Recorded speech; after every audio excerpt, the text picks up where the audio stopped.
সব চুষিগুলো আমি রেডি করে নিয়েছি। নমস্কার বন্ধুরা, আজ আমি বানাবো এই শীতের ভাইরাল পিঠে চুষি পিঠে। তো চুষি পিঠে বানানোর জন্য প্রথমে আমি একটা কড়াইতে নিয়ে নেব 1 বাটি জল। জলের মধ্যে দিয়ে দেব 1 চামচ ঘি, আর দিয়ে দেব 1 চামচ লবণ, আর দিয়ে দেব 1 বাটি চালের গুঁড়ো। এখানে বন্ধুরা আমি 1 বাটি চালের গুঁড়ো দিয়েছি। আপনারা চাইলে পিঠের পরিমাণ অনুসারেই চালের গুঁড়ো নেবেন। আমি এখানে আতপ চালের গুঁড়ো নিয়েছি, আপনারা চাইলে সিদ্ধ চালের গুঁড়ো দিয়েও করতে পারেন। এবার একটা খুন্তি দিয়ে এটাকে নাড়তে নাড়তে একটা শক্ত ডো বানিয়ে নেব। যেই রকম আটা ময়দার ডো হয় সেই রকমের ডো তৈরি করে নেব। তো ডোটাকে রেডি করে এবার একটা থালার মধ্যে নিয়ে নেব।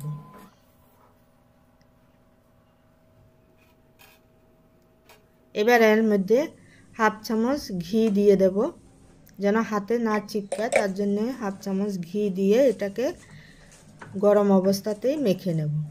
মেখে একটা স্মুথ ডো বানিয়ে নেব।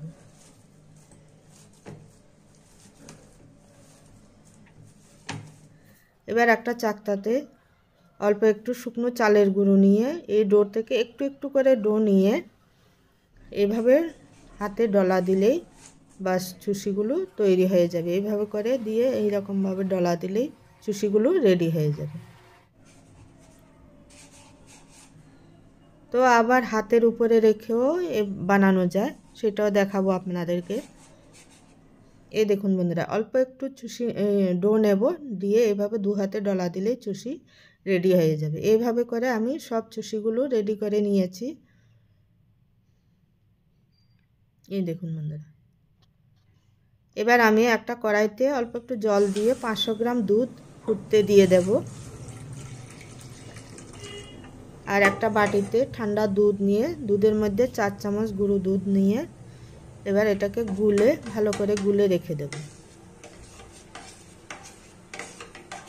দুধটা ফুটে উঠলে এর মধ্যে দেব 2টো তেজপাতা আর 4টে এলাচ থেতু করে দিয়ে দেব,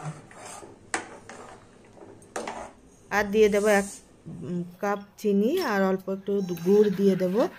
তো মিষ্টিটা আপনাদের পছন্দ মতো দেবেন। আর দিয়ে দেব গুলে রাখা দুধটা, অল্প একটু লবণ দিয়ে দেব। এবার এটা টকবক করে ফুটে উঠলে এবার চুষিগুলো দিয়ে দেব। চুষিগুলো দিয়ে 5 মিনিট রান্না করে নেব।